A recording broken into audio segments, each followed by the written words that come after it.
안녕하세요. 저 혹시 전에 보신 적 있으시죠? 네. 오늘 제가 준비한 강의 내용이 굉장히 많아요. 그래서 빨리빨리 이제 넘어가도록 하겠습니다. 그리고 조금 기다렸다 강의를 시작하면 좋겠지만은 먼저 그냥 시작하도록 할게요. 왜냐하면은 내용이 너무 많아서 빨리빨리 진행해야 됩니다. 그러니까 오늘 파워포인트 파일이 240개 정도를 제가 만들었는데, 한 시간에 1분에 한 개씩 넘어가는 이제 그런 속도로 제가 이제 한번 생각을 해봤어요. 그래서 정신을 바짝 차리고 들으셔야 됩니다. 그리고 비타민 D를 그동안 충분히 이렇게 공부하신 분들은 좀 많이 아시는 내용도 있겠지만은, 대학교 때 배운 거 그 이후에 아무것도 없다 하면은 사실은 이거 하나도 모르는 내용이에요. 다 처음 듣는 내용일 겁니다. 그래서 정신을 바짝 차리고 들으셔야 될 거고,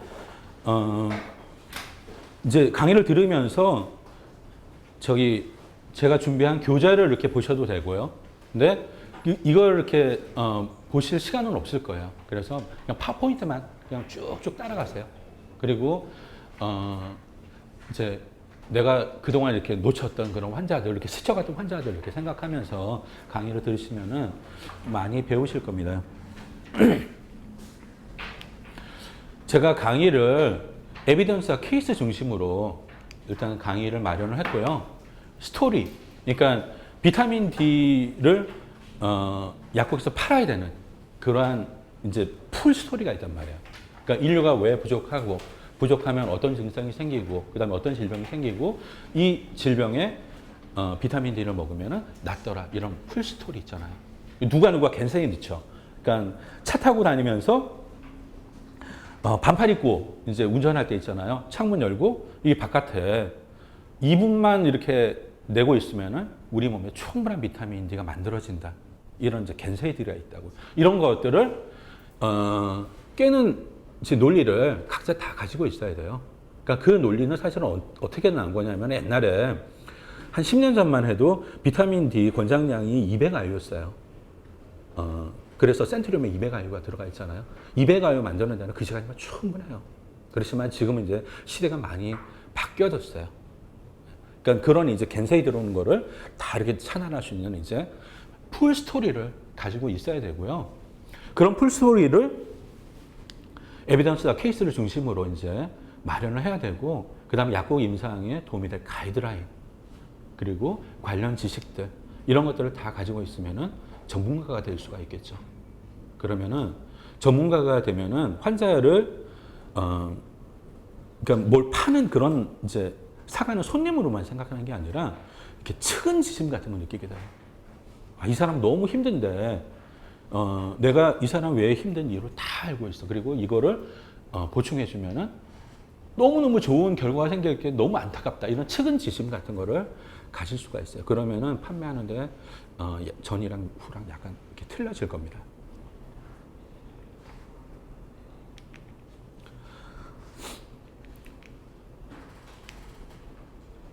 요 반응이 비타민 D를 만드는 이제 반응이에요. 요게 다 피부 세포에서 일어납니다. 요게 피부 세포예요. 케라티노사이트라고 하죠. 이 세포에서 다 만듭니다. 7-DHC 요건데요. 7-디하이드로 콜레스테롤. 요게 UV를 받으면은 프리바이타민이 돼요.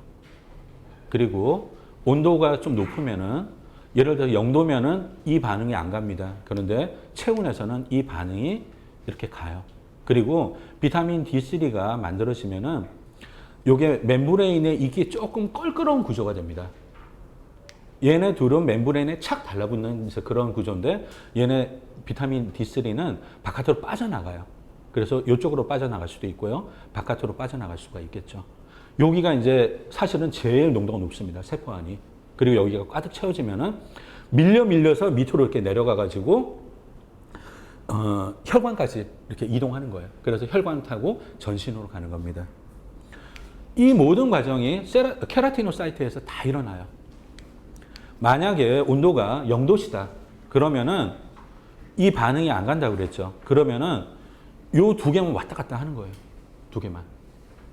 UV를 계속 쬐어줘도. 제가 디퓨즈 돼가지고 여기까지 이제 내려온다고 했죠. 아세틸 코에일부터 이 반응이 다 케라티노사이트 안에서 일어납니다. 그러니까 우리 몸은 비타민 D3를 만들면서 피부를 보호하는 아주 예쁜, 아주 환상적인 그런 기제를 가지고 있어요.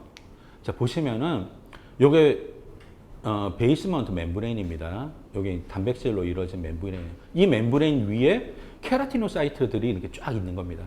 그 맨 밑에 보면은 요것들이 이제 엄마 세포의 역할을 해요. 여기서부터 이제 분열을 해가지고 위로 이렇게 올려보내는 거죠. 근데 중간에 보면은 멜라노사이트가 있어요. 이 멜라노사이트는 파르르 이렇게 뻗어 있어요. 그리고 멜라닌을 만들어가지고 이렇게 이제 이동을 시키죠. 그리고 이 세포에다가 전달을 해줘요. 근데 보시면 알겠지만은 이 멜라노사이트랑 가까운 세포들은 이 멜라닌이 좀 많이 있겠죠. 그리고 먼 세포들, 이쪽은 멜라닌이 적을 거란 말이에요. 어차피 이게 확산돼서 올라가는 거니까. 그래서 비타민D는 어디서 만드냐면은 요쪽에서 만드는 겁니다. 그래서 이쪽으로도 디퓨즈 되고요. 밑으로도 이제 디퓨즈 되는 거예요. 그리고 멜라노사이트 덴시티가 이쪽이 제일 높아요. 위로 올라갈수록 낮고. 그래서 가장 중요한 요 세포들, 여기서부터 이제 분열해가지고 올라간다고 그랬잖아. 이 세포들이 뮤테이션 되지 않도록 지키는 거예요.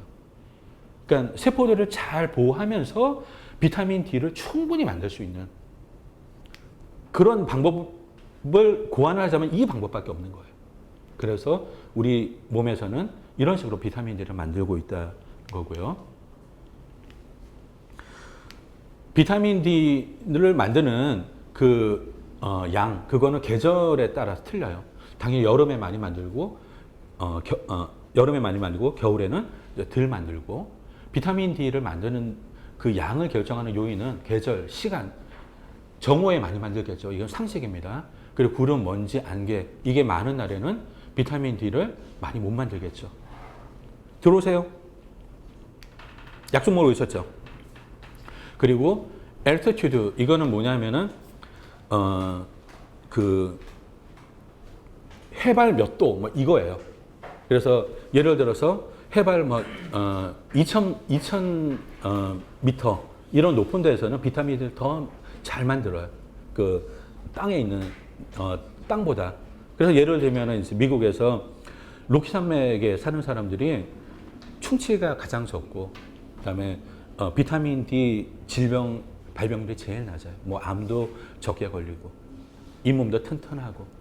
그래서 이제 그 높은데 사는 사람들이 비타민 D를 아주 충분히 만듭니다. 그리고 피부색, 이거 당연히 중요하겠고요. 클로딩, 그러니까 옷을 많이 입느냐 적게 입느냐, 이것도 비타민 D를 얼마나 많이 만드는지 결정하는 아주 중요한 요인이 되는 거죠. 근데 지금 보시면 아시겠지만은 한여름에도 요 정도 이렇게 내놓죠. 요 정도 얼굴하고. 그 다음에 반바지 입고 오신 분들 거의 없는데, 반바지 밑으로 보통 요렇게 이제 내놔서 여름에도 여기서 요만큼, 그다음에 팔 요만큼, 얼굴, 목, 요 정도에서만 비타민 D를 만들어요. 그러면은 빨가벗었을 때랑 비교했을 때, 그러니까 긴 바지 입고 여기까지 이제 오는 옷을 입고 얼굴로만 만든다 하면은 한 10%밖에 못 만들어요. 그러니까 클로딩이 그만큼 영향을 미치는 겁니다.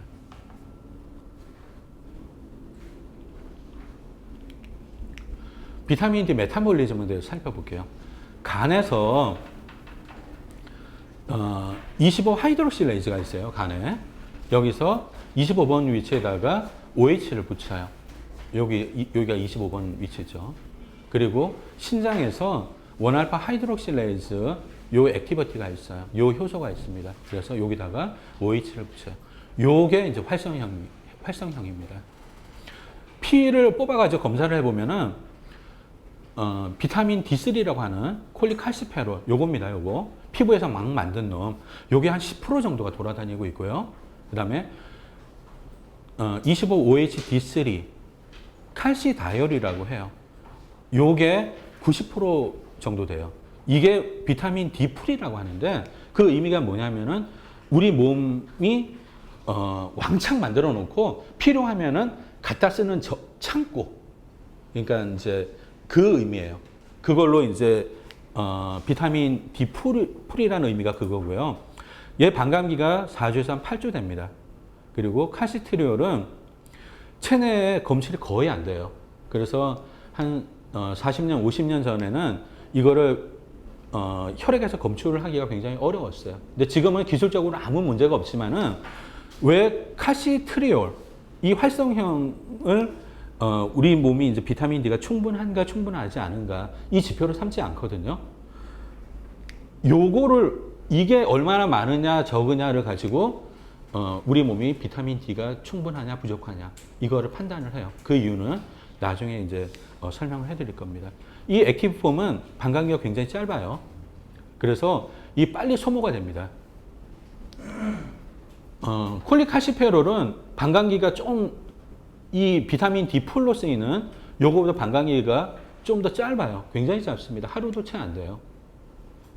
그래서 빨리 피부에서 만든 놈을 간에 가져가다가 간에서 빨리 대사를 시켜가지고 비타민 D 풀로 만들어야 돼요. 비타민 D에 두 가지 작용 모드가 있습니다. 하나는 엔도크라인 모드고요. 이게 이제 우리가 흔히 보는 호르몬이 작용하는 그 모드입니다. 그리고 두 번째 모드는 다음 페이지에 볼 텐데요. 엔도크라인 모드하고 요게 이제 엔도크라인 모드인데요. 그 신장에서 활성형을 만들어요. 칼시트리올을 만들어 가지고 전신에 이제 공급을 해주거든요. 그러면 그게 뼈로 가서 작용을 하고 합니다. 근데 신장에 들어가는 초입구에서 이제 만들어요. 칼시트리올을. 그러면 신장 안에서 조금 더 가다 보면은 레닌을 분비하는 세포가 있어요. 적스타 글로메룰러 셀이라고 하는데 이 칼시트리올이 요 셀 안으로 들어가 가지고 레닌의 발현을 조절합니다. 비타민 D가 만약에 없는 상태면은 요건데요. 이 레닌이 잘 발현이 되고 그러니까 메신저 RNA가 잘 만들어집니다. 근데 비타민 D가 충분한 상에서는 이 RNA 폴리머레이즈가 깨져요. 그래서 레닌이 발현이 안 됩니다. 이 레닌의 발현을 줄이는 그 효능으로 고혈압, 그다음에 다이어베틱 뉴로패스티 이게 단백뇨입니다. 쉽게 말하면은 그다음 하트 페일러에 비타민 D가 굉장히 좋은 거예요. 그 다음에 다른 모드가 하나 있는데 파라크라인, 오토크라인 이게 이제 옛날에 대학교에서 배운 건데요. 파라크라인은 뭐냐면은 옆에 세포가 비타민 D 활성형을 만들어주면은 그 옆에 근처에 있는 세포가 그거를 가져다가 이제 자기가 쓰는 거고 오토크라인은 자기가 활성형을 만들어 가지고 거기서 이제 쓰는 겁니다. 자, 오토크라인 모델을 살펴보면은 요게 간에서 만든 비타민 D 풀이에요. 25 하이드록시 D3입니다. 요거를 들여와 가지고 핵 안으로 가죠. 뉴클레우스 안으로 가서 캐살리시딘을 만들어요. 요게 광범위한 항생제 역할을 하는 단백질인데요. 이 기제가 어디에 있냐면 모든 피부세포에 있어요. 요 피부세포, 그 다음에 장에 있는 피부세포, 뭐 폐하고 외부랑 접하고 있는 모든 피부세포에 다 요 기제가 있어요. 그리고 매크로파지 같은 염증 반응에 관여하는 세포에도 다 캐살리시딘을 만드는 그러한 기제를 가지고 있어요. 근데 두 가지 방법으로 이제 발현이 됩니다. 요게 외부 침입균이에요. 외부 침입균이 여기 바인딩 사이트에 결합을 하면은 어떻게 해가지고 1알파 하이드록실레이즈 이 액티비티가 높아져요. 이 엔자임을 되게 많이 만들어냅니다.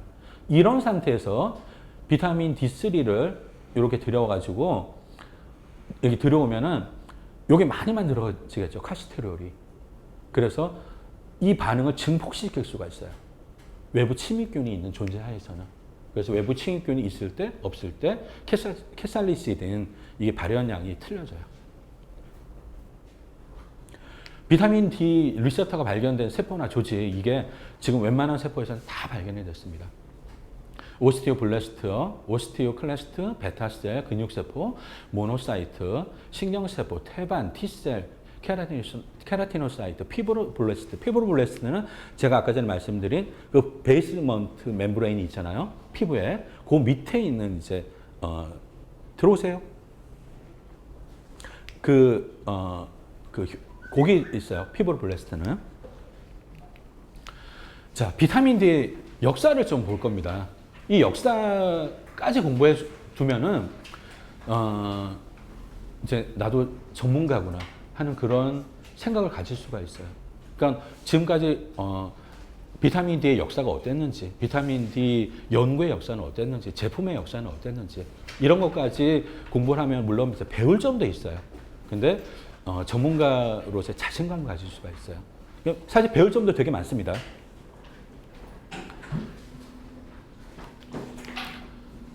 자, 1924년도에 여름에 잡은 대구를 가지고 간유를 만들었어요. 보통 간유는 이제 가을이나 겨울쯤에 많이 만들어요. 근데 여름에 잡아가지고 만들었더니 비타민 D 함유량이 되게 높았어요. 그러니까 이때만 해도 리켓, 이것을 어떻게, 극복해낼까. 그러니까 전쟁 중이었거든요. 왜냐하면은 그 당시에 대도시에 사는 어린이들의 50%에서 90%는 리켓이었어요. 뼈가 이렇게 굽고, 뭐 하여튼 그런 병이 있잖아요. 우리나라 말은 뭐죠? 리켓이? 구루병인가요? 네. 그러니까 지금은 구루병 하면은 정말, 우리나라 샅샅이 뒤져야 돼요. 그리고 하여튼 꽤 많이 있긴 하지만은 그 당시에는 애기들 이렇게 만나면 있잖아요. 90%가 리켓이었다니까요. 그래서 전쟁을 했었어요. 그래서 이런 것들이 굉장히 중요했던 거죠. 그 다음에 34년도에 보니까 동물성 플라클로톤도 리켓 치료 효과가 있는 거예요. 그래서 사람들이 어떻게 생각했냐면은 식물성 플라클로톤이 이제 뭔가를 만들고 그거를 동물성 플라톤이 먹고 그 다음에 그거를 대구가 먹어가지고 그게 이제 간유로 가고 그거를 먹으면은 리켓이 예방되거나 치료가 된다. 이렇게 생각을 한 겁니다. 1982년도에 에밀리아니 헉슬리라고 하는 이제 식물성 플랑크톤이 있어요. 이거를 잔뜩 잡아가지고 UV를 쬐줬어요. 실험실에서. 그랬더니 D2를 생산한다는 것을 처음으로 이제 발견을 했어요. D2는 뭐냐면은 에르고스테롤을 가지고 만드는 거예요. 에르고스테롤은 하등 동물이나 펀자이의 멤브레인에 굉장히 많아요. 고등동물에는 없죠. 이게 이제 실제로 그 하등동물이나 펀자이에서는 에르고스테롤이 멤브레인을 구성하는 요소예요. 굉장히 중요한 요소입니다. 이게 UV를 쬐주고 그다음에 온도가 좀 높으면은 D2가 만들어지는 거예요. 이 D2는 쓴 지는 역사적으로 굉장히 오래됐어요. 한 70년, 60년 이렇게 됐고 옛날에 많이 썼습니다. 그리고 FDA에서는 D2는 의약품으로 허가를 해주고 콜리칼시페롤 D3 이거는 의약품을 아직까지 허가를 안 해주고 얘는 건강기능식품이에요. 우리나라 그 종합영양제도 D2가 들어가 있는 거 좀 있죠. 일양약품에서 나오는 비탈브라고 있어요.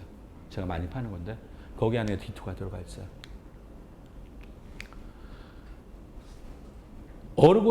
엘고스테롤을 원료 물질로 해가지고 D2가 만들어지고 7-DHC를 원료로 해가지고 이게 만들어지는 겁니다. 대부분의 생명체는 이 방법을 통해서 만들어져요. 이게 사실은 굉장히 자연계에 흔한 물질이에요. 그래서 그냥 사과 같은 거 있잖아요. 여기 으깨 가지고 UV를 쬐줘요. 그러면은 D3가 콜리칼시페롤이 좀 많이 생겨요. 이게 자연계에 굉장히 흔한 물질이에요. 요게 7-DHC가. 생명체의 비타민 D를 만드는 기제가 왜 필요했냐면은 그 식물성 플랑크톤은요 DNA하고 RNA를 보호하는 선스크린으로 썼어요. 그러니까 그 광합성을 해야 되니까 위로 올라와야 된단 말이에요. 수면 위로. 밑에서만 살 수는 없다고요. 그러니까 그 광합성을 못 하니까. 그래서 배가 고프면은 위로 올라와야 되는데 UV가 이제 버티고 있는 겁니다. 근데 이 DNA하고 RNA를 보호해야 되잖아요. 근데 흡수하는 파장이 비슷해요. DH하고 RNA가 UV를 흡수하면 이제 변성, 뮤테이션이 되는데 그 파장이랑 요게 이렇게 만들어진 파장이랑 비슷해요. 그래서 요거를 보호하고 요 전구체를 이렇게 만드는 그런 기제로 썼을 거라고 지금 생각하고 있습니다. 그리고 저기 그 생선도 D3를 만들어요. 생선도 만들 수 있는 기제가 있는데 지금은 어떻게 생각하고 있냐면은 생선이 D2를 많이 이제 먹잖아요. 그거를 생선은 D3로 만드는 그런 기제를 가지고 있을 거라고 생각하고 있어요. 사람은 없어요, 그 기제가. 그래서 비타 알부에 들어가 있는 D2를 먹어도 D3로 우리가 변환을 해서 쓰는 게 아니에요. 그 D2가 직접 작용하는 겁니다. D3랑 비슷한 구조니까 그냥 그 자리에 들어가서 쓰이는 거예요. 육상동물한테는 그 비타민 D는 칼슘을 흡수하고 뼈를 튼튼하게 하는 그런 기능으로 이제 좀 바뀌었을 거라고 지금 생각을 하고 있어요. 옛날부터 내려오던 기제인데 그 시스템을 진화의 필요성에 의해 가지고 얘에다가 다른 기능을 하나 더 부여해 가지고 비타민 D가 요 기능을 하게끔 했을 거라고 지금 생각하고 있습니다. 자, 인류 진화를 한번 볼게요. 우리 인류는 사바나로 진출을 했어요. 그래서 사바나로 진출을 해가지고 그 전까지만 해도 나무에서 채집을 해가지고 이제 먹고 살았죠. 바나나 뭐 이런 거를 채집해가지고 먹었어요. 그러니까 원숭이는 지금도 다 마찬가지예요. 다 채집자로 살아요. 근데 사바나로 진출을 해가지고 사냥꾼이 됐어요. 물론 채집해가지고 좀 일부 먹기도 하지만은 이 사냥을 하려면 이제 땀을 많이 흘려야 되잖아요. 뭘 쫓아가야 되니까. 봤더니 이 털이 너무 많아가지고 체온 조절이 잘 안 되는 겁니다. 땀이 잘 안 나요. 그래서 인류가 어떻게 했냐면은 원숭이는 이 땀샘도 별로 없거든요. 많지 않아요. 그리고 털이 되게 많잖아요. 이거를 털을 줄이고 땀샘 숫자를 많이 늘려요. 그래서 벌거벗은 원숭이가 만들어진 겁니다. 벌거벗은 원숭이는 이 진화론에서 굉장히 중요한 키워드예요. 벌거벗은 원숭이는. 안녕하세요. 그게 됐고요. 그랬더니 이제 문제가 있어요. 뭐냐 하면은 그 UV의 공격을 받는 거예요. 그래서 RNA, DNA가 깨지는 겁니다. 그래서 멜라닌을 만들었습니다. 그리고 멜라닌을 만들면은 또 한 가지 장점이 있는데 뭐냐면은 엽산이 파괴되는 것을 막을 수가 있었어요. 이 UV에 의해 가지고 엽산이 파괴되는 거 처음 들어보셨죠? 이게 사실은 굉장히 중요한 거예요. 임산부들이 해수욕장 가면은 뉴럴 튜브 디펙트라고 해가지고 머리가 없는 아기를 낳을 확률이 되게 높아져요. 굉장히 높아집니다. 그리고 일광욕 같은 것도 외국에서는 못하게 해요. 뉴럴 튜브 디펙트 때문에. 그렇지만은 동양인하고 흑인은 좀 틀려요. 멜라닌 세수가 되게 많잖아요. 그래서 UV를 잘 차단해가지고 엽산이 파괴되거나 그럴 확률은 굉장히 떨어져요. 뉴럴 튜브 디펙트만 해도 호주, 미국 발병률이 2%였다가 엽산을 전 국가적인 캠페인을 해가지고 이제 먹으라고 해가지고 겨우 1%로 떨어뜨렸어요. 뉴럴 튜브 디펙트 확률이 그렇게 높아요, 백인들한테는. 그러니까 엽산을 악착같이 챙겨 먹죠. 외국에서는 임산하면 엽산을 보통 한 85%, 90% 이렇게 다 먹어요. 근데 우리나라 사람들은 외국 사람들처럼 그렇게 악착같이 먹을 필요는 없습니다. 왜냐하면 멜라닌 세포가 많기 때문에. 하여튼 이 멜라닌을 만들어가지고 엽산이 UV에 파괴되는 거, 이것을 막을 수가 있었어요. 이 두 가지 이제 이득을 본 거죠. 근데 아프리카에 살던 이제 우리 선조들이 거기를 인구가 되게 많아지고 해가지고 북쪽으로, 남쪽으로 이동을 했습니다. 북쪽으로 이동한 그 우리 인류들한테 가장 큰 문제는 뭐였냐면은 춥기도 하고 뭐 그렇게 했지만은 비타민 D 생성량이 떨어지는 거예요. 그래서 그 문제를 해결하기 위해서 멜라닌 색소를 좀 덜 만드는 그렇게 이제 진화를 한 거예요. 그게 바로 황인종하고 백인종이죠. 만약에 북쪽으로 이제 이동한 우리 선조들이 백인이 되지 않았으면 어떻게 되냐면 다 리켓 걸리고 그 다음에 리켓 걸린 아기들이 이제 엄마가 되면은 애를 낳잖아요. 그러면은 골반이 이렇게 뒤틀려 있어가지고 아기가 나오지를 못해요. 그래서 아마 전멸당했을 겁니다. 이 진화론적인 선택을 하지 않았으면 백인이라는 게 백인으로 이렇게 바뀌지 않았으면 멸종당하는 거죠. 산업혁명 이후에 리켓과의 전쟁을 치러요. 그 전까지만 해도 리켓은 그렇게 위험한 병은 아니었어요. 근데 산업혁명 이후에 사람들이 도시로 모이고요. 이제 높은 건물들이 생기고 햇빛을 차단하잖아요. 그리고 애기들이 어렸을 때부터 예를 들면 한 10살, 뭐 6살, 7살 이때부터 이제 공장에 나가서 일을 했어요. 그때는.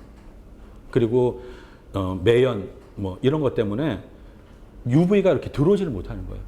그래서 이때 리켓이 굉장히 많았고 제가 말씀드렸다시피 50%에서 90%는 애기들은 리켓이었을 거라고 생각을 하고 있어요. 반면에 농촌에서 사는 애기들은 리켓이 없었겠죠. 자, 이게 이제 2살 어린이 엑스레이 사진인데요. 이렇게 굽어요. 이게 하중을 이기지 못해가지고 이렇게 굽는 겁니다. 뼈가 약해서. 만약에 그러니까 조금 더 어렸을 때 이제 그 손까지 이용해서 이렇게 걷잖아요. 그럼 여기를 이렇게 굽을 수가 있어요. 그 당시에 베이비 케이지라고 하는 게 이제 유행을 했었는데요. 이게 뭐 한 1910년, 뭐 20년, 물론 그 전부터도 있었을 거예요. 근데 이때 10년, 20년 이때 유행을 했었는데 아기들을 이런 데다가 이제 키웠어요. 그러면은 이상하게 아기가 건강이 좀 좋은 것 같다라고 하니까 이게 이제 유행이 됐겠죠. 이게 다 일리가 있는 게 여기 안에 이렇게 갇혀져 있으면은 집 안에 갇혀져 있으면은 비타민들이 못 만들 거 아니에요. 그래서 뭐 이렇게도 생기고 건강도 안 좋아지고 그랬을 겁니다. 바깥에 이렇게 키웠더니 애기가 건강한 것 같다. 그리고 저기 집도 좁은데 집도 좀 넓게 쓸 수 있는 것 같고 그래서 좀 좋은 것 같다 해서 이게 유행이었어요 한때. 자, 1822년도부터 햇빛 부족이라는 이제 가설이 제시가 됐어요. 근데 거의 한 100년 동안 증명을 못했었죠. 이게 폴란드 이사인데 바르샤바에 사는 이제 애기들은 리켓이 너무 많은 거예요. 근데 농촌으로 봤더니 리켓이 하나도 없어. 그래서 햇빛 부족일 거라는 가설을 처음으로 낸 겁니다. 1824년도에 대구 간요가 리켓의 효과가 좋다는 책을 어떤 의사가 발표를 해요. 그래서 전문가들, 그러니까 의사겠죠. 전문가들 사이에서 리켓의 대구 간요를 조금씩 쓰기 시작했어요. 1918년도에 이 멜란비라는 사람이 이제 실험을 하는데 동물을 어두운 곳에 키웠어요. 당연히 리켓에 걸리겠죠. 근데 대구 간요를 먹였더니 이게 예방이 되는 거예요. 이거를 논문의 형태로 발표를 하고 그럼 정말 뭔가 있겠다 하면 이때부터 대구 간요를 좀 많이 먹었어요. 더 광범위하게. 그리고 드디어 1919년 아까 전에 그 폴란드 의사가 처음으로 이제 가설 세운 지 거의 한 100년 지난 이때 독일의 헐드친스키 이 사람이 유태계 의사예요. 소아과 의사인데 베를린에서 이제 일을 했어요. 빛을 쬐어줘 가지고 리켓을 치료합니다. 요 당시에 마침 새로 나온 램프가 있었어요. 이 램프가 광고하기에 전파정을 쏴준다고 그렇게 광고를 했었거든요. 그래서 이 의사가 그 전부터 베를린에 사는 그 애기들 리켓 문제로 되게 고민을 많이 했었고 이 사람이 직관력이 굉장히 뛰어난 사람이었는데 그 높은 산에 갔더니 애기들이 있을 거 아닙니까? 거기 사는 애기들은 뭐 리켓이 별로 없고 이제 이런 거를 이렇게 직관적으로 해가지고 이건 분명히 빛의 문제다 그런 생각을 가지고 있었는데 마침 그때 램프가 새로 나가지고 쬐줬어요. 한쪽 팔에다가 요 팔에다가 이제 쬐준 겁니다. 요게요. 여기다가 쬐줬어요. 그랬더니 자 옥토버, 노벰버 한 달, 한 20일 정도 있으니까 뼈가 이렇게 생겼어요. 그리고 램프를 쬐주지 않은 다른 쪽에서도 이 뼈가 생긴 거예요. 그래서 직접적인 효과가 아니라 여기서 뼈를 만드는 어떤 물질이 만들어져 가지고 이게 이렇게 돌아다닐 수 있다. 여기까지 생각을 한 거죠. 사실 이것만 해도 되게 큰 진보예요. 사실은 별거 아닌 것 같지만은. 그 다음에 1922년도에 비타민 D가 대구 간유의 유효 성분임이 이제 밝혀졌어요. 그러니까 이때부터 이제 모든 사람들이 달려들어가지고 비타민 D 강화 식품을 만들려고 했겠죠. 아직까지 엄청나게 큰 사회 문제가 있고, 물론 이제 이거 만들면 떼도 버는 겁니다, 지금. 근데 1924년도에 위스콘신 대학의 스팀박 교수가, 이 사람은 이제 정통 생화학자예요. 의사는 아니고, 우유에다가 이걸 넣었어요. 이게 사실 아까 전에 자연계에 굉장히 흔한 물질이라고 했죠. 이걸 첨가한 다음에 UV를 강하게 쬐어줬어요. 그랬더니 비타민 D가 만들어지게. 이게 최초의 비타민 D 강화 우유입니다. 이거를 제품으로 내가지고 불티나게 팔렸고, 이 당시에 이제 이 사람이 보스턴에다 제품을 맨 처음에 출시를 했는데, 보스턴은 그 당시에 90%가 리켓이었을 거라고 생각하고 있었는데 완전히 정복을 해버렸어요. 리켓 한 명도 안 생기게끔. 엄청난 일을 했죠. 그리고 특허도 냈고, 이 특허를 어떤 이제 식품회사에 팔아요. 그리고 식품회사에서 지금 돈으로 한 100억 정도의 돈을 대학에 기증을 합니다. 그래서 대학교에서는 어떤 일을 했냐면은 제3세계에 있는 이제 그 공부하는 학생들을 불러가지고 무료로 공부를 시켰어요. 근데 특히 이제 위스콘신 대학에서 경제학 그 학사들을 많이 데려다가 공부를 시켰거든요. 근데 위스콘신 학파라고 있어요. 굉장히 유명한 학파인데, 이 학파가 신자유주의 그 경제학의 그러니까 그 소굴이에요, 소굴. 위스콘신 학파가. 그래서 우리나라 대학이나 정부 이쪽에 신자유주의적인 그 생각을 가지고 있는 학자, 관료들이 굉장히 많은 겁니다. 그래서 원격 진료도 하자고 그러는 거고, 그러는 겁니다. 택배 발송도 하자고 그러는 거고. 이게 뿌리가 그렇게 돼요. 자, 지금은 이제 미국에 비타민 D 비타민 D를 강화한 우유를 슈퍼마켓에서 굉장히 많이 팝니다. 우유의 한 3분의 1이나 반, 2분의 1 정도는 비타민 D 강화 우유예요. 1리터에 500IU까지 첨가할 수 있도록 허가를 해줬어요. 미국 정부에서. 근데 일반적으로 1리터에 400IU를 첨가를 해요. 그러니까 애기들이 보통 이제 한 500cc 이렇게 막 먹을 거 아니에요. 그러면 200IU 먹는다고 생각하면 됩니다. 이것도 되게 커요. 리켓을 예방하는 데는. 그 다음에 이제 짧은 전성기를 누려요. 비타민 D가. 1930년대 미국 정부에서 아이들에게 야외 활동을 권장을 합니다. 그러니까 국가적인 캠페인을 해가지고 아기를 집에서만 키우고 있는 거는 학대다. 바깥으로 내보내서 비타민 D를 많이 만들게 해라. 리켓 문제 때문에 그러는 겁니다. 이렇게 권장을 하고요. 전 세계적으로 선레이 클리닉이 성황을 이뤄요. 어떤 데냐면은 여기 곡을 쓰고 있는 거 보이시죠? 아기들 비타민 D를 만들어주기 위해서 요런 이제 병원에 가요. 그러면은 이제 여기서 기다리다가 이제 들어갈 거 아닙니까? 그러면은 UV를 이렇게 쬐줘요. 근데 눈을 보호하기 위해서 고글을 쓰는 겁니다. 거기 안에 들어가면은. 이런 클리닉이 굉장히 많아요. 많이 있었어요. 전 세계적으로. 특히 그 산모들 임신하면은 많이 갔어요. 그리고 아기 태어나면은 많이 데리고 가고. 그리고 지금도 스칸디나비아 그쪽에 가면은 선레이 클리닉이 좀 있어요. 꽤 많이 씁니다. 왜냐하면 그쪽에서는 우울증 문제 때문에 그 계절성 우울증 있잖아요. Seasonal Affective Depression이라고 하는 거. 그거 되게 많거든요. 그러니까 그 위도가 높은 나라에서는 겨울 같은 데는 그쪽 나라의 한 5%에서 한 15% 정도 그렇게 그 우울증에 걸려요. 비타민 D를 강화시키는 음식, 식품이 되게 유행을 했어요. 웬만한 음식에다 다 비타민 D 넣었습니다. 그 당시에. 이게 맥주에다가 비타민 D를 만들었어요. 이 광고를 보시면은 여름에는 해변에 가가지고 막 놀면서 비타민 D를 만들 수가 있는데 겨울에는 비타민 D를 못 만들지 않느냐. 그러니까 그때 이제 미국 사람들 겨울에 맥주 엄청 많이 먹었거든요. 지금은 마찬가지지만은. 이 맥주에다가 비타민 D를 넣은 제품을 만드니까 이걸 먹어가지고 비타민 D를 부족을 보충해라. 이런 광고 컨셉인데요. 많은 음식에다 비타민 D를 넣었어요. 그러다 이제 일이 하나 터집니다. 그러자 윌리엄스 신드롬, 요거를 배울게요. 이게 흔한 유전병은 아니에요. 그러니까 죽기 전에 못 볼 가능성이 훨씬 많죠. 그렇지만은 공부를 해야 돼요. 비타민 D 전문가라면은. 크로모즘 7에 26개 정도의 유전자가 이제 딜리션 된 거예요. 유전병이죠. 1961년도에 처음 보고됐어요. 이게 어떻게 생겼냐면은 딱 봤을 때 평범한 사람은 아니에요. 보시면은 요 코가 좀 커요. 요 코가. 그리고 코 위에 여기가 좀 이렇게 눌려져 있어요. 여기가 찌그러져 있습니다. 그리고 볼이 좀 볼록하고 요 눈꺼풀이 이렇게 좀 처져 있어요.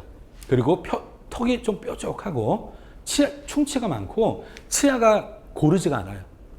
딱 봐도 느낌에 비타민 D나 뭐 철분 부족이 아니 칼슘 부족인 것 같다 이렇게 느낌이 오죠.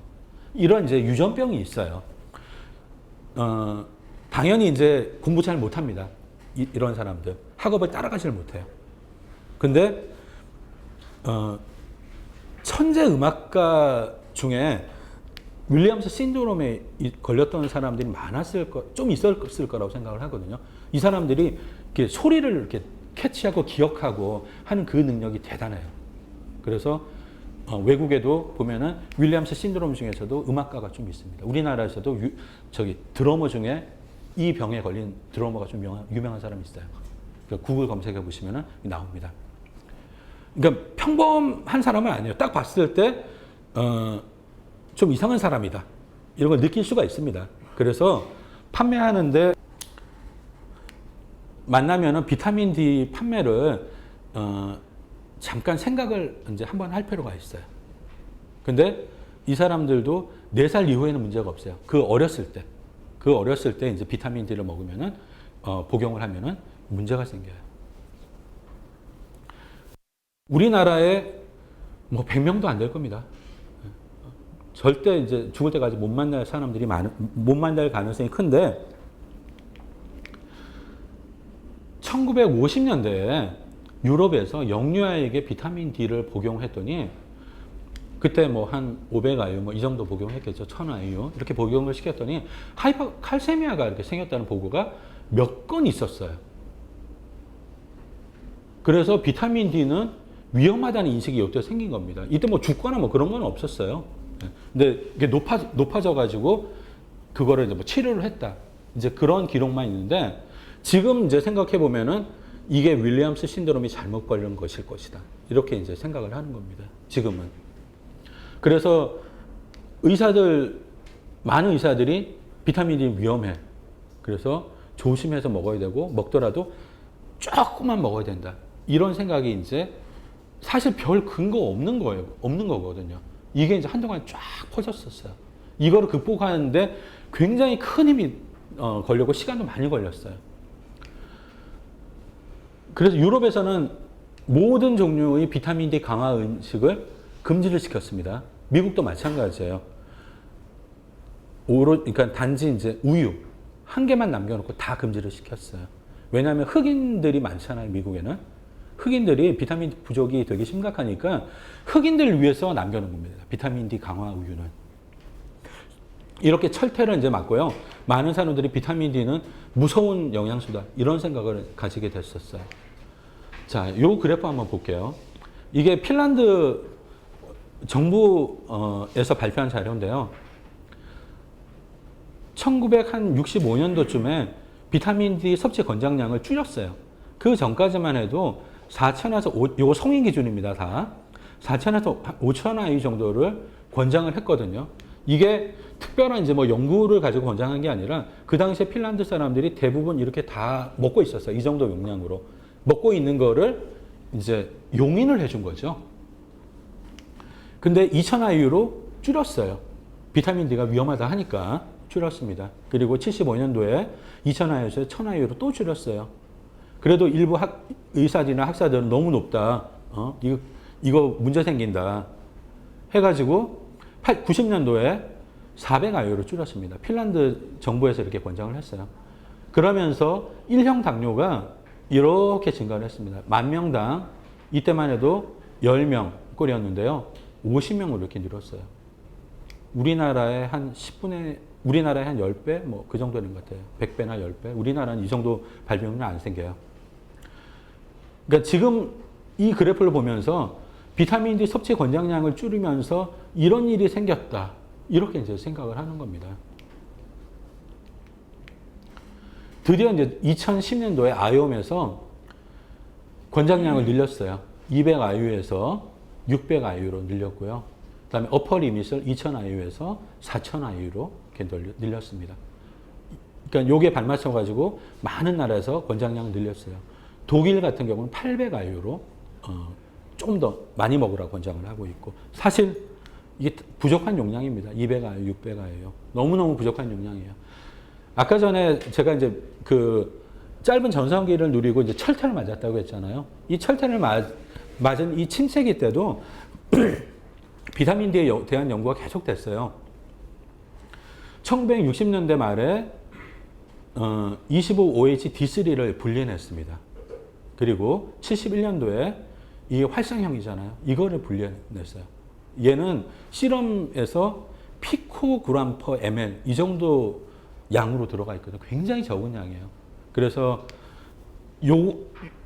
요거를 분리해내는 거는 굉장히 쉬웠는데 이걸 분리해내는 거는 굉장히 어려웠어요. 몇 개 그룹이 그때 이제 경쟁을 했었거든요. 그래서 연구하는 그룹에서 진짜 이렇게 경쟁이 붙으면은 혹사를 하게 되거든요. 그러니까 사람들 되게 고생 많이 했다고 해요. 그때 매일 양계장 가가지고 닭을 2만 마리 잡아가지고 이제 그걸 컬럼에 이렇게 매일 거는 거예요. 그래도 이제 안 나오니까 어떻게 하면 이제 검출을 할까 막 고민하고 이제 그런 이제 일을 했다가 결국에서 한 그룹에서 이거를 이제 분리를 했고 그다음에 1알파 OH-D3 이거의 합성에 성공합니다. 이게 어떤 형태인지 아시죠? 이거 약국에서 많이 파는 많이 파는 제품이에요. 알파 카시돌이라고 이제 하는 거죠. 이게 신장에서 그 활성화되는 그거는 이제 다 거친 거예요. 그래서 간으로 가서 간에서만 활성화되면 돼요. 간에서 25번 이체 OH만 붙으면 활성형이 되게끔 만들어 놓은 거죠. 이게 왜 중요했었냐면은 신장 기능이 떨어진 사람들은 오스티오말라시아, 오스티오포로시스 이런 것들이 굉장히 많이 생겨 뼈가 약합니다. 근데 신장 기능이 떨어지면은 간에서 활성형을 못 만들 거 아니에요. 그래서 그 전까지만 해도 속수무책이었어요. 이 신장이 안 좋은 사람들의 뼈 문제, 그리고 이게 부족하면은 혈관에도 칼슘이 막 침착되고 난리가 납니다. 이 문제 때문에 사망률이 굉장히 높아지는 거예요. 근데 이거를 이제 그 신장 기능이 떨어진 사람한테 먹일 수 있으면은 얼마나 좋은 일이 생기는데요. 일단은 뼈가 안 아프고, 그다음에 뼈가 튼튼해지고, 심혈관계도 튼튼해지고 그렇게 됩니다. 그 다음에 1979년도에 쥐에다가 라디오 아이소토프예요. 125OH2D3 이걸 처치를 했더니 웬만한 세포에 다 발견해낸 거예요. 그리고 뉴클레스에 집중적으로 이게 분포를 하는 겁니다. 그래서 비타민 D가 그 단백질, 그러니까 유전자 그 발현 이거를 이제 조절해서 일을 할 수 있겠구나. 그리고 꼭 뼈만이 아니라 다른 일도 할 수 있겠구나 하는 생각을 이때 비로소 한 거예요. 1979년도에. 그리고 1986년도에 카시테롤입니다. 이거를 연고를 만들었어요. 그래가지고 소리아시스 환자한테 굉장히 좋은 효과를 냈어요. 이게 아까 전에 제가 말씀드린 엔도크라인 소사이어티 가이드라인을 낸 그 소사이어티가 만들어졌다고 했잖아요. 거기에 좌장이 닥터 홀릭인데 이 사람이 한 일이에요. 그러니까 피부과 의사들한테 소리아시스 환자 보내줘 했는데 환자를 안 보내주는 거예요. 그러니까 비타민 D 가지고 소리아시스를 고칠 수 있겠어 이렇게 다 생각을 한 거죠. 근데 계속 보내달라고 하니까 어떤 환자들만 보내줬냐면은 자기들이 치료를 해보고 안 되는 그러니까 굉장히 이렇게 심한 그런 소리아시스 환자들만 보내준 거예요. 그런 소리아시스 환자들한테 발랐더니 그냥 감쪽같이 다 나. 이게 뭐냐면 가장 최초로 익스트라 스켈레탈 이펙트를 보고한 겁니다. 비타민 D는 그 전까지 뼈만 튼튼하게 해주는 줄 알았는데 다른 효과도 있을 수 있다. 근데 첫 번째 효과가 소리아시스를 개선시키는 효과였어요. 비타민 D 부족에 대해서 이제 공부해 보도록 하겠습니다. 한국인의 비타민 D 상태 이거를 먼저 살펴보고요. 비타민 D가 부족해지면은 어떤 증상이 생기는지 여기까지 살펴볼게요. 비타민 D 부족은 전 세계적인 문제예요. 이거 미국 자료인데 1988년도에서 1994년도 요 기간 동안 30 나노그램 per ml 이상인 사람이 45%였어요. 근데 2009년도에 다시 조사를 해봤더니 23%밖에 안 되는 거예요. 이렇게 많이 줄은 거죠. 갈수록 계속 줄어들고 있습니다. 비타민 D가 충분한 사람, 이게 30 나노그램 per ml이라고 하면은 일부 그룹에서는 충분하다고 하는데, 이것도 안 되는 사람들이 계속해서 많아지는 거예요. 우리나라에서도 KN 하네스라고 하는 좀 제대로 된 역학조사를 하기 시작했어요. 한 10년 됐습니다. 그래서 좋은 논문에 그 자료를 가공을 해서 그러니까 정리를 해가지고 좋은 논문에 많이 발표를 해요. 그래서 우리나라도 많이 발전했는데 우리나라 자료입니다. 이거 2008년에서 10년에 조사를 했더니 10대에서 10살에서 29살 이 세대의 비타민 D 시럽 농도는 평균 한 17 정도 돼요. 그리고 나이가 많을수록 조금씩 올라가지만은 평균은 20 정도밖에 안 됩니다. 이게 우리나라 사람들의 평균이에요. 그렇지만은 이거는 건강한 사람들이에요. 약국에 오는 사람들은 좀 덜 건강한 사람들이잖아요. 약 먹고 해가지고 비타민 D가 좀 고갈될 수도 있고, 질병 그 자체가 비타민 D를 고갈시킬 수도 있고, 그래서 몸이 안 좋은 사람들은 비타민 D가 부족한 경향이 있어요.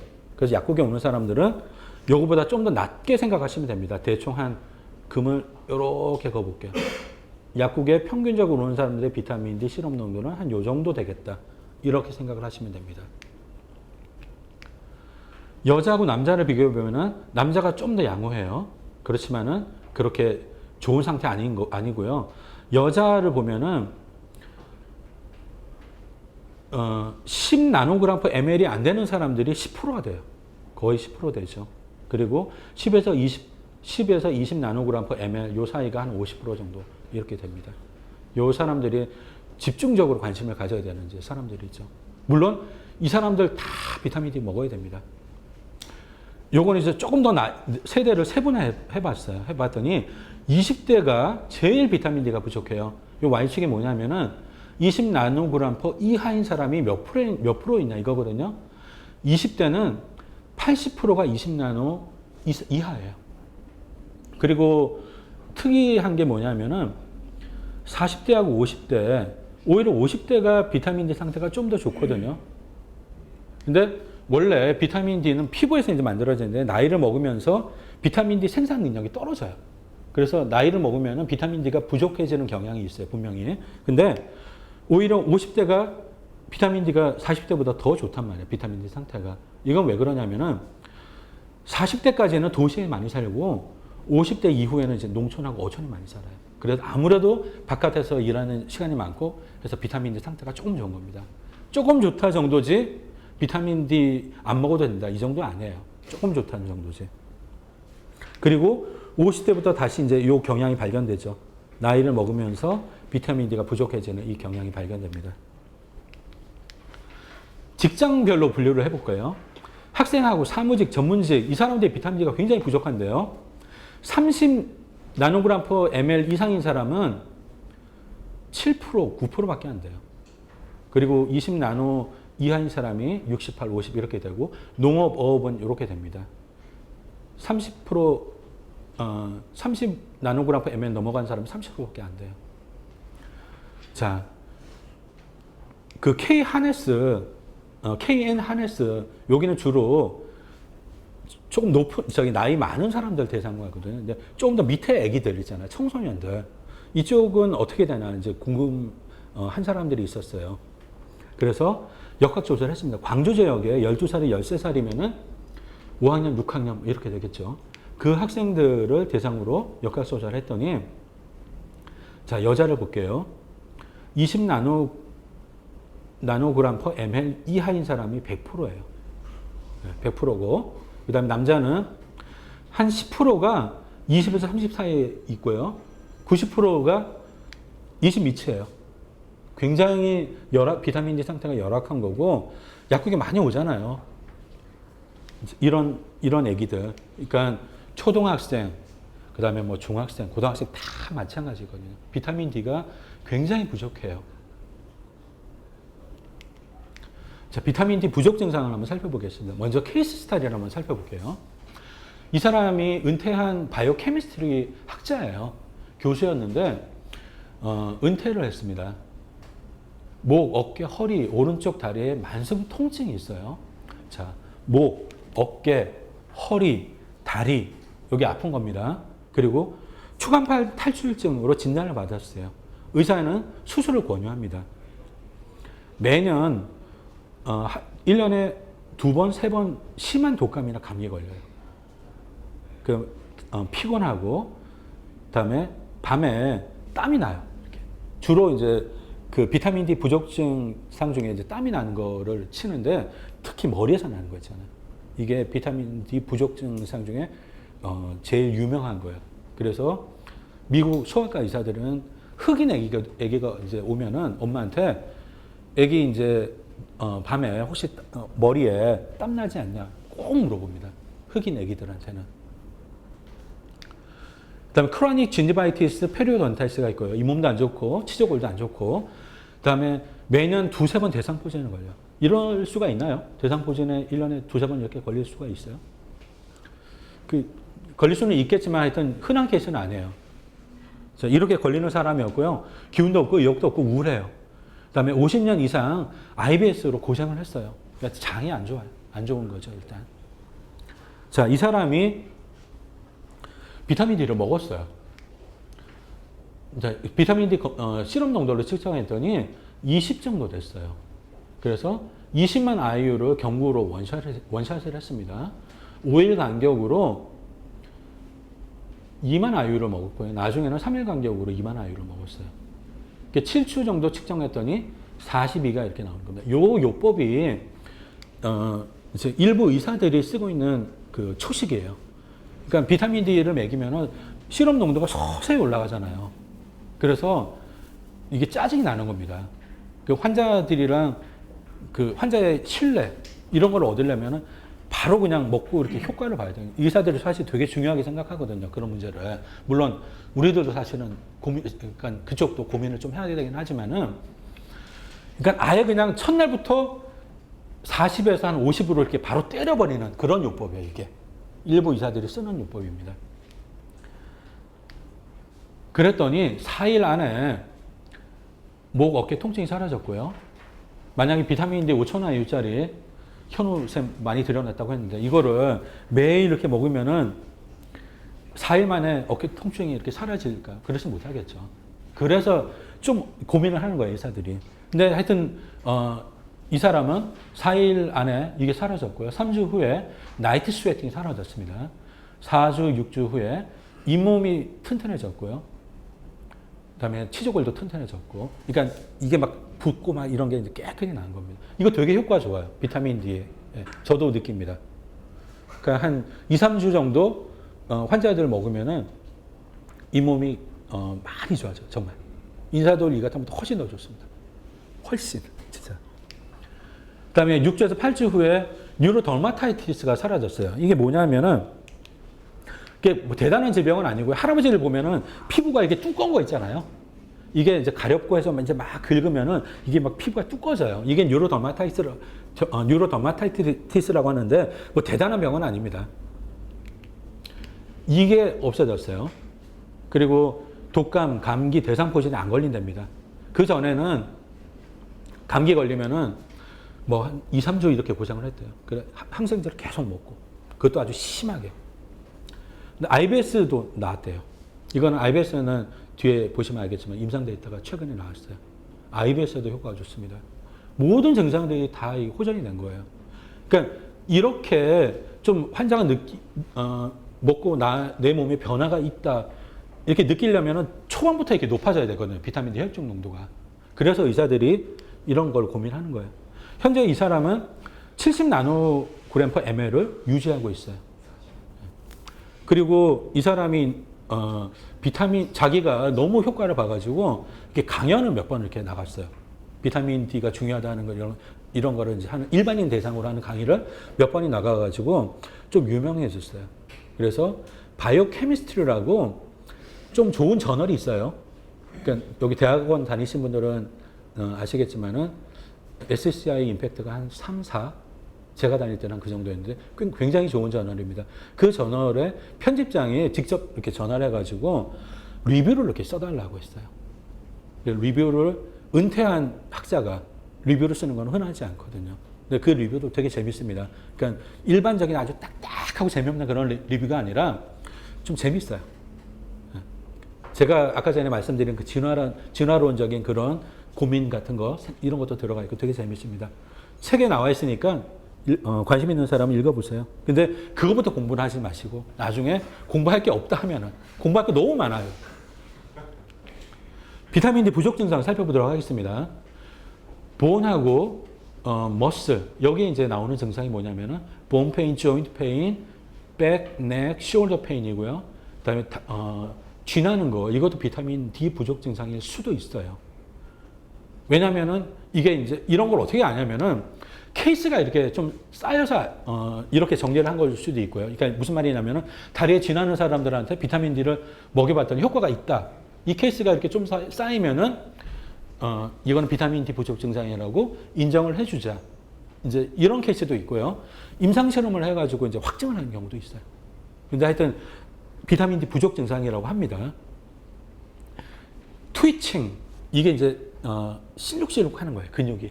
마그네슘 부족 증상이라고 생각하시면 됩니다.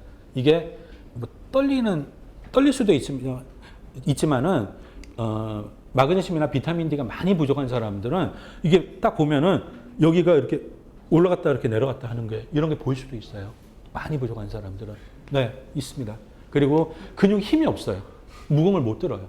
그리고 통증이 있고 성장통도 비타민 D 부족 증상이에요. 기운이 없고요. 피곤하고 식욕이 없어요. 그 다음에 어지럽고 따끔따끔 쑤시고 수면장애, 편두통, 이명, 그 다음에 아침에 일어났을 때 좀 미식미식한 거, 집중력이 떨어지고 안절부절 못하고 불안하고 슬프고 우울하고 공격성이 좀 증가를 해요. 행동에 약간 변화가 있고 걸을 때 비틀거립니다. 어지럽고 뉴로패식 페인 이런 것도 생겨요. 비타민 D가 부족한 사람은 잘 생깁니다. 당뇨 환자들 10년, 20년 이렇게 지나면은 나중에 뉴로패식 페인이 다 오거든요. 비타민 D 쓰면 되게 효과가 좋아요. 좋은 임상 데이터도 있습니다. 자, 서큘레이션을 잘 시켜줘요. 그러니까 두통 이거를 과연 서큘레이션이 잘 안 돼서 생기는 증상인지 이거는 하여튼 좀 논란의 여지는 있는데 하여튼 두통 그냥 여기다 넣었어요. 두통 춥고요. 그러니까 비타민 D가 부족한 사람들 추운 데 가면 좀 바들바들 떨어요. 손발이 차고요. 레이노드 디지즈인 사람들이 비타민 D 먹으면 효과를 보는 경우가 있어요. 하트번 여기가 아픈 거. 그러니까 심장마비라고 생각하시면 됩니다. 심장마비 전 단계. 그러니까 발기부전. 이런 증상들이 오고요. 요 발기부전은 이거는 임상실험에서 확정한 건 아니고, 먹어보니까 효과가 있다. 이렇게 좀 쌓여가지고 증상에 포함이 된 거예요. 그 다음에 비타민 D가 부족한 사람들은 선번에 잘 걸려요. 햇빛 보면은 이게, 빨갛게 이렇게 하고, 그 다음에 막 진물도 나고, 이렇습니다. 그 다음에, 감염이 잘 되고요. 칸디다, 헐피스, 뭐 감기 다 마찬가지입니다. 천식, 알러지, 손톱이 잘 깨지는 거, 머리에 식은땀, 이게 나이트 스웨팅이죠. 진즈바이티스, 페리오돈타이티스, 뉴로더마타이티스, 제가 아까 전에 말씀드린 그 피부 그거, 그 다음에 얼티케리아, 얼티케리아는 두드레기예요. 그러니까 빨갛게 말고 그냥 색깔 변화 없이 이렇게 물 위에 이렇게 차오르는 거. 이게 얼티케리아거든요. 이것도 비타민 D 부족 증상입니다. 이게 잘 생기는 사람들이 있잖아요. 비타민 D 먹으면 효과가 좋아요. 그거는 케이스로 제가 공부를 해볼 겁니다. 좀 이따가. IBS. 요것도 이제 마찬가지고요. 자, 챕터 4까지 공부를 하고 잠깐 쉬도록 할게요. 동물들도 비타민 D를 보충을 하기도 해요. 열대 지역에 사는 동물들은 필요가 없겠지만은 온대 지역 위로 이렇게 올라온 동물들은 필요할 수도 있겠죠. 그리고 최적의 비타민 D 시럽 농도, 그다음에 비타민 D 5000IU짜리 제품을 기본으로 하면 좋거든요. 약국에서. 왜 이걸 기본으로 해야 되는지, 그다음에 최근에 비타민 D 서플리멘테이션의 경향, 이런 것들도 살펴볼 겁니다. 빨리빨리 진행할게요. 동물들이 보통 이제 파릇파릇한 풀을 이렇게 먹거든요. 근데 오래된 잎 있잖아요. 말라 비틀어진 거. 여기에 보면은 비타민 D2가 많아요. 왜냐면은 거기에 곰팡이가 끼고, 그다음에 곰팡이가 죽잖아요. 그러면은 그 셀 멤브레인에서 D2가 많은 게 이렇게 이제 흘러나와요. 그래서 오래된 잎, 바짝 마른 잎, 그러니까 죽은 거죠. 거기에 보면 그거 먹으면은 거기에 비타민 D2가 되게 많습니다. 동물들이 좀 오래된 잎을 먹는 거는 비타민 D를 보충하기 위해서라고 생각할 수도 있겠죠. 그리고 코프로파즈, 이건 뭐냐면은 똥을 먹는 거예요. 이게 사실 그 동물들이 똥 먹는 건 굉장히 흔한 겁니다. 그리고 엄마 똥을 먹기도 하고, 이제 그 의미가 되게 여러 가지가 있겠지만은 완전 소화를 노릴 수도 있고요. 그 다음에 엄마로부터 장내 균총을 받는 이제 균총을 받을 수도 있겠죠. 엄마 똥을 먹으면은. 그리고 똥이 이제 UV를 이렇게 받으면은 비타민 D 함량이 높아져요. 실제로 옛날에 어떤 실험을 했냐면은 동물을 이제 어두운 곳에 키우면 리켓에 걸리잖아요. 근데 똥에다가 비타민 D, UV를 쬐줘가지고 먹였어요. 그때 리켓이 안 걸려요. 이게 옛날에 이제 했던 동물 실험인데, 이게 동물이 자기 똥을 먹는 게 그런 의미가 전혀 없다고 할 수는 없잖아요. 다들 웃으시지만은. 그러니까 그만큼 비타민 D 보충하는 게 중요하다는 거예요. 그래서 동물들도, 이 하찮은 미물들도 비타민 D를 보충하는데 우리들도 보충을 하자. 이제 이런 의미로 제가 요 한 토막을 제가 만들었어요. 그 다음에 털하고 피부를 이렇게 핥아 먹잖아요. 동물들이. 근데 특히 어디에 비타민 D가 많냐면은 털에 비타민 D 되게 많아요. 왜냐하면은 땀샘에 비타민 D가 굉장히 농축되어 있거든요. 그래서 그 털을 따고 이렇게 올라가요. 제가 아까 전에 말씀드렸잖아요. 그러니까 피부 바깥쪽에 비타민 D가 제일 많다고. 일단은 고기를 가득 채워야지 밑으로 이렇게 내려온다고 제가 말씀드렸잖아요. 그러니까 피부에 비타민 D가 되게 많고 털에 비타민 D가 되게 많은 거예요. 흡열박쥐라고 하는 동물이 있어요. 이게 학자들이 이제 동물들의 비타민 D 시럽 농도를 이렇게 측정을 했는데,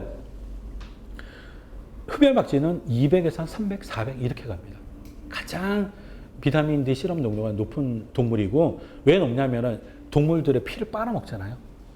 피에 비타민 D가 많아서 그걸 빨아먹고 이렇게 이제 시럽 농도가 높은 겁니다. 자, 이거는 사실 약간 잡담이고요. 이제 정신을 좀 바짝 차리고 따라오시기 바랍니다. 최적의 비타민 D 시럽 농도를 살펴볼게요. 권위 있는 기관의 가이드라인을 먼저 살펴보도록 하겠습니다. IOM이라고 있어요. IOM, Institute of Medicine. 요거는 정부기관이에요. 미국 정부기관이라서 권위가 있지만은 사실은 여기서 일하고 있는 사람들은 좀 비전문가들이에요. 그러니까 비타민 D의 권장량을 냈는데 전문가들은 막 비웃고 막 이런 상황이 벌어지는 겁니다. 자, 2010년도가 2009년도에 새로운 권장량을 냈어요. 그러면서 그걸 논문의 형태로 냈습니다. 했는데 거기에 보면은 프로페셔널 어소시에이션에서 케어를 위한 가이드라인을 만들어 주시기를 바랍니다. 이렇게 냈어요. 우리는 그냥 대충 일단 적당하게 가이드라인을 낼 테니까 케어를 위한 가이드라인은 전문가들이 따로 뭐 기구를 만들어서 내주십시오. 해가지고 엔도크라인 소사이어티에서 이제 가이드라인 낸 거예요. 미국 내부비 학회죠. 거기서 몇 명 모여서 만들어낸 겁니다. 근데 하여튼 여기서 낸 가이드라인을 보면요. 20에서 50을 sufficient라고 했고 50 이상 가면은 potentially harmful이라고 했어요. 이게 되게 겁이 많아요, 이 사람들. 그러니까 잘 모르니까 하는 겁니다. 그러면서 권장량은 20을 맞춰주는 권장량을 제시를 한 거예요. 그래서 600IU, 성인의 경우는 600IU 먹으면은 틀림없이 20IU 만들어진다. 말도 안 되는 얘기죠. 그런 이제 가이드라인을 제시를 했어요. 그러니까 권위만 있다 뿐이지 이거 볼 필요도 없습니다. 이거 시간 낭비고요. 많은 전문가들은 여기서 가이드라인 내자마자 다 비웃었으니까 욕하고. 자, 이 가이드라인은 사실은 좀 권위가 있는 거예요. 이거는 미국 내분비학회에서 비타민 D를 연구하는 가장 권위가 있는 7명이 모인 겁니다. 비타민 D의 권위자 줄을 쫙 세웠을 때 맨 위에 7명이라고 생각하시면 돼요. 다 한 사람당 논문 한 100편씩 이상 다 낸 사람들이고 저도 이 사람들이 낸 논문들을 많이 읽었어요. 그래서 그런 논문들 읽으면서 나름 존경하는 마음도 이제 생겼고 한데 2011년도에 논문의 형태로 냈어요.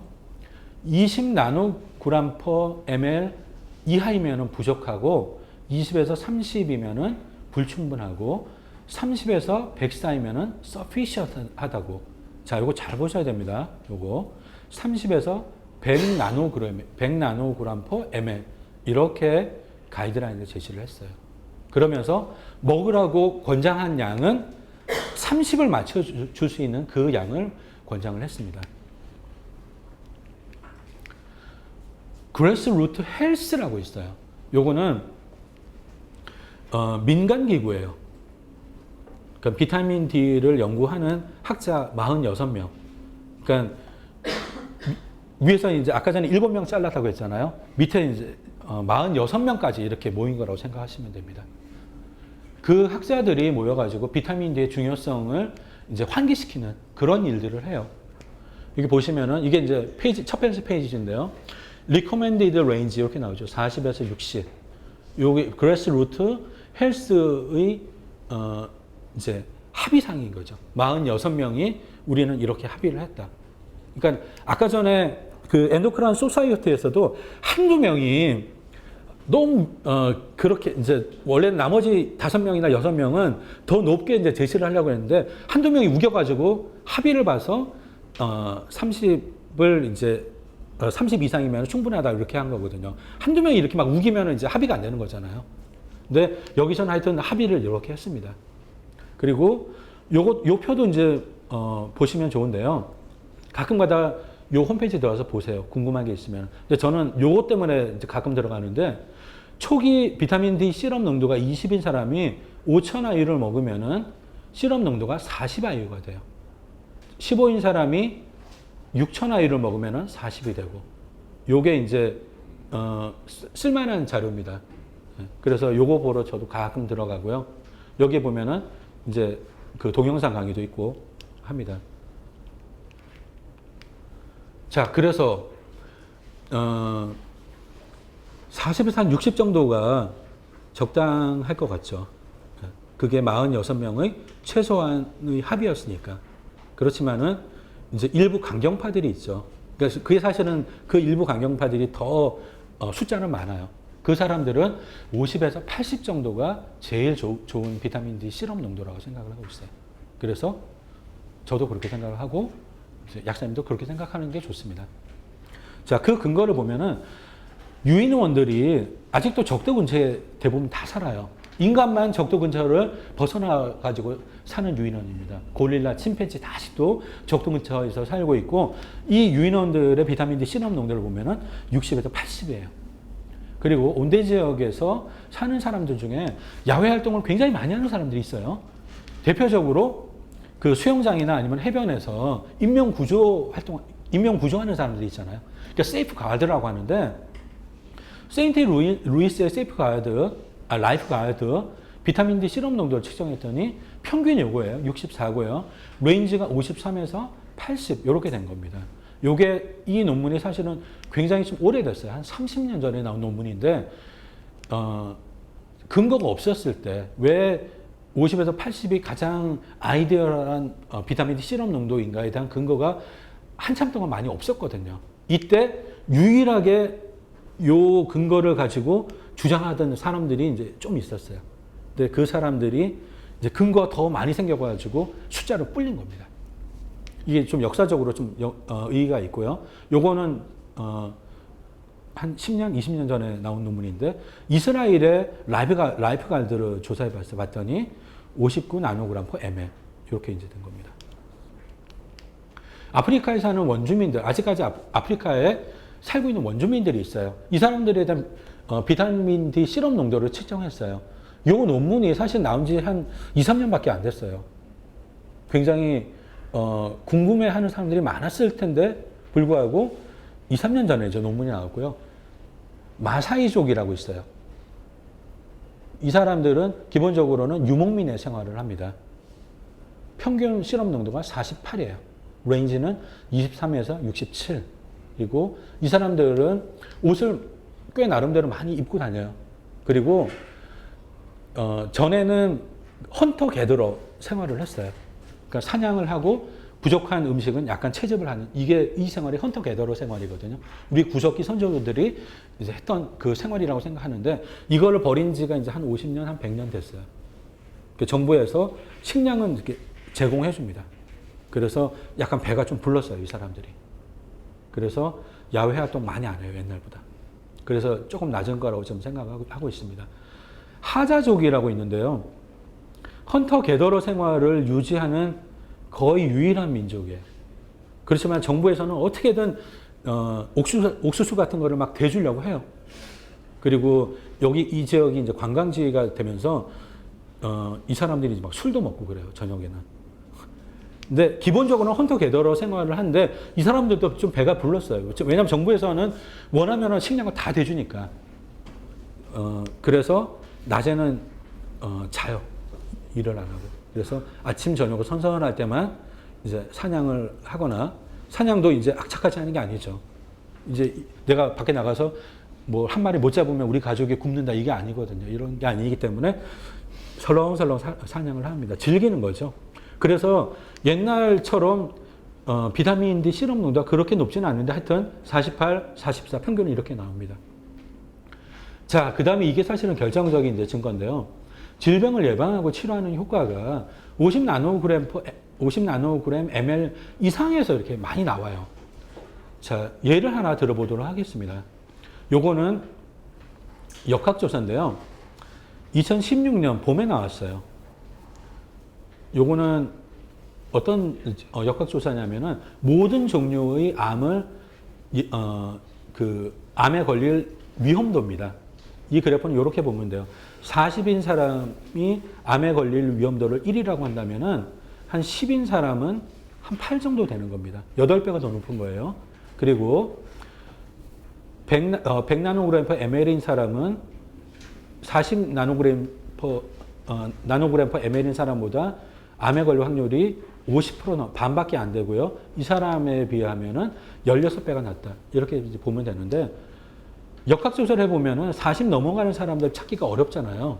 그래서 그래스루트 헬스라고 하는 아까 전에 그 비영리 단체 여기에서 역학조사 참가자들을 만들어냈어요. 그거를 이제 전문용어로 코홀트라고 하는데요. 공고를 내가지고 그 뜻에 동의하는 사람들이 자기 피를 이제 제공을 하는 겁니다. 피를 제공하고 자기가 암에 걸렸는지 안 걸렸는지를 이제 자발적으로 보고를 해요. 그래스루트 헬스에다가. 이 데이터가 한 2, 3년 이렇게 쌓이면은 어느 정도 이제 의미 있는 그런 결론을 내릴 수가 있거든요. 그러니까 그래스루트 헬스 코홀트라고 하는 사람들입니다. 이게 한 1000명 정도 되는데요. 다 비타민 D를 복용하고 있는 사람들이에요. 대부분이 40에서 100 사이로 비타민 D를 유지하고 있는 사람들입니다. 봤더니 이 사람들이 암에 안 걸리는 거예요. 그리고 요거는 이제 좀 나름 좀 잘 된 역학조사. 이 두 개의 역학조사를 묶은 거예요. 그래서 루트 헬스에서. 그래서 두 개의 역학조사를 정리해가지고 이런 결론을 낸 겁니다. 40 넘어가도 암을 예방하는 효과 계속해서 나오고 농도가 높으면 높을수록 그 효과는 더 커진다. 이런 결론에 도달한 겁니다. 이거 말고도 그 교재에 보시면 제가 한 2가지 정도 더 드렸는데 이런 근거들이 이렇게 생기면서 지금은 가장 아이디어한 비타민 D 실험 농도는 50에서 80 정도다. 이게 이제 컨센서스입니다. 닥터 홀덴이라고 하는 의사가 낸 가이드라인이에요. 누구나 자기가 가이드라인 낼 수 있지 않습니까? 네. 현우 선생님도 가이드라인 낼 수 있잖아요. 네. 가이드라인 낼 수 있어요. 누구든지. 네. 이 의사가 가이드라인을 냈는데 나는 실험 농도가 이렇게 되는 게 나는 이렇게 생각한다. 자, 50에서 90 사이는 많은 질병들을 예방하는 그런 실험 농도고, 그 다음에 권장하기로 이제 어퍼 리밋은 100이다. 그리고 넘어가면은 좀 위험해지고 300 넘어가면은 이제 톡식 임팩트가 나온다. 요 사이에서는 위험도가 좀 높고 이런 이제 가이드라인 다 제시할 수가 있는 겁니다. 이 닥터 홀덴이라고 하는 사람이 비타민 D를 이제 환자들한테 먹여가지고 좋은 효과를 많이 냈어요. 그러니까 좀 선구자예요. 비타민 D를 실제로 질병에 쓴 그런 선구자고, 이 사람이 이제 책도 냈어요. 그러니까 좋은 케이스가 굉장히 많습니다. 요거는 만약에 약국에서 비타민 D를 가지고 정말 케어하고 싶다 하면은 많은 케이스가 필요하잖아요. 그러니까 이 사람의 비타민 D 실험 농도는 얼마였고 증상은 어땠고 그 다음에 어떤 증상이 뭐 1주, 2주 후에 호전이 되고 어떤 부작용이 나왔고 이런 케이스를 많이 알아야 되거든요. 근데 이 사람이 쓴 책을 한번 읽어볼 필요가 있습니다. 자, 비타민 D 5000IU 이렇게 이제 먹자고 많은 사람들이 한때 주장을 했어요. 한때. 근데 지금은 이제 약간 좀 대세가 조금 바뀌었습니다. 그거는 좀 이따 이제 말씀드릴 거고요. 음식에 비타민 D가 별로 없어요. 별로 없고 보면은 그 장어에 좀 많습니다. 장어에 좀 많고 달걀도 원래는 슈퍼마켓에서 파는 달걀은 이 정도 들어있어요. 달걀 한 개에 44IU가 들어있는데 원래 그 풀어놓고 키우는 그 닭 있잖아요. 그 닭은 조금 더 높을 거라고 이제 생각을 하고 있습니다. 5000IU짜리 제품이 굉장히 많이 나오죠. 이게 어떤 용량이냐면은 20에서 25 나노그램 per ml을 올리는 용량이에요. 자, 요거는 좀 외워두시면 좋습니다. 그리고 빼빼 마른 사람 있잖아요. 이런 사람은 25 올리고, 그 다음에, 저는 사실 좀 뚱뚱한 거고, 이제 조금 살이 있는 사람들 있잖아요. 그런 사람은 20을 올린다고 생각하시면 돼요. 빼빼 마른 사람, 그 지방이 없는 사람은 25를 올리고, 이렇게 생각하면 틀림이 없습니다. 이런 이제 임상실험을 옛날에 많이 했어요. 이거는 이제 보면 미국에서 소도시에서 한 겁니다. 북위 41도 되는 도시에서 한 건데, 겨울 동안 했어요. 가짜약을 먹이고요. 1000IU를 먹이고, 5000IU를 먹이고, 10,000IU를 먹이면은 비타민 D 실험 농도가 조금씩 올라가가지고, 한 달 정도 되면 한 80% 정도 되고요. 2달 정도 되면은 90%까지 올라가고, 3달 이후에는 이 농도가 이제 쭉 유지가 되는 겁니다. 그래서 이 도스 리스판스 커브도 이제 그릴 수가 있겠죠. 여기 보시면은 플라시보를 먹으면, 가짜약을 먹으면 오히려 더 감소하죠. 이거는 왜 그럴까요? 겨울에 임상실험을 했기 때문에 그렇겠죠. 그리고 1000IU 먹이면은 거의 이 변화가 없어요. 그러니까 올려주지는 못합니다. 물론 겨울이라서 그렇겠지만은. 도스 리스판스 커브를 그리면요. 이렇게 나와요. 이게 초창기에 한 건데, 이런 임상실험은 굉장히 많이 했거든요. 그래서 지금의 평가는 좀 많이 나왔다. 보통은 5000IU 먹으면은 20에서 한 25 정도 나는데 니네 실험은 좀 많이 나왔네. 이렇게 이제 평가하는 분위기입니다. 최근의 경향은 보시면은 뭘 많이 먹냐면요. 일주일에 한 번 복용하는 방법을 요즘 많이 하고요. 여기 보시면은 5만 IU라고 써 있죠. 이거를 매주 하나씩 먹는 겁니다. 이런 제품들이 많이 나와 있고요. 많은 사람들이 이 제품을 먹어요. 일단 편하겠죠. 그리고 가격이 되게 싸요. 그러니까 비타민 D 5,000 IU짜리 제품보다 이 5만 IU짜리 제품은 그러니까 소비자들이 봤을 때 가격이 반값, 뭐 3분의 1값 이렇게 이제 받아들여지거든요. 그래서 많이 먹고 있고 5만 IU짜리 제품은 임상 실험도 요즘은 다 이걸로 합니다. 이 방법으로 해요. 최근에 나온 2015년, 16년, 뭐 14년 요 경부로 복용한 비타민 D 임상 실험은 다 많이 다 요거로 합니다. 그리고 병원에서 주사를 놔주죠. 30만 IU짜리를 놔줍니다. 이거 의사들이 보통 많이 쓰는 이제 그 초식이 뭐냐면은 세 달에 한 번씩 30만 IU를 맞으라고 하는데요. 하루꼴로 따지면 계산을 해보면은 3,300 IU 정도가 돼요. 그리고 좀 비타민 D에 대해서 좀 잘 아는 의사들은 요 주사를 한 달에 한 번씩 와서 맞으라고 하죠. 그러면은 하루에 10,000 IU씩 이렇게 먹는 꼴입니다. 부작용 없어요. 자, 주사를 옛날에 제가 강의 나갔을 때 비타민 D 뭐 근육 주사로 이렇게 많이 맞거든요. 근육 주사 맞으면은 처음에 한 며칠 동안은 실험 농도가 200, 300 이렇게 올라가는 거 아닌가요?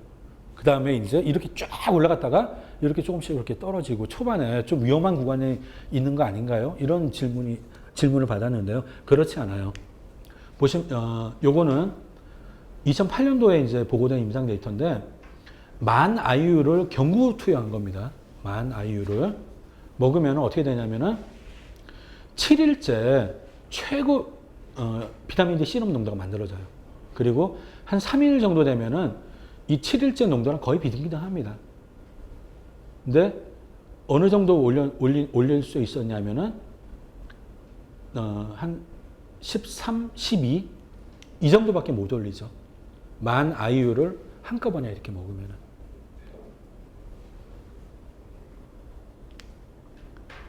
잠깐만요. 10,000 IU. 이게 오타다.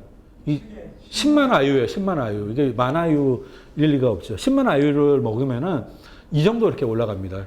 그러면은 주사를 30만 IU짜리 근육 주사를 맞으면 어떻게 되냐면은 이렇게 돼요. 뭐 이 정도 올라가겠죠. 이 정도. 요 정도 이렇게 올라갈 거라고 예상합니다. 저는. 요 정도. 근육 주사를 하면은 파마코키네틱이 좀 느려요. 그러니까 경구로 투여하면은 그 장에 흡수해가지고 간으로 바로 가잖아요. 그래서 간에서 대사를 받아가지고 25 그 OHD3가 전신으로 퍼지는데 그래서 실험 농도는 25 OHD3 그걸 다 측정하는 건데 키네틱을 보면은 이 굉장히 빨라요. 이렇게 쫙 이런 것처럼 이렇게 쫙 올라가거든요. 그래가지고 서서히 이렇게 서서히 이렇게 돼요. 근데 근육 주사를 하면은 전신을 다 이렇게 돌아다니다가 어떻게 이제 간에 가잖아요.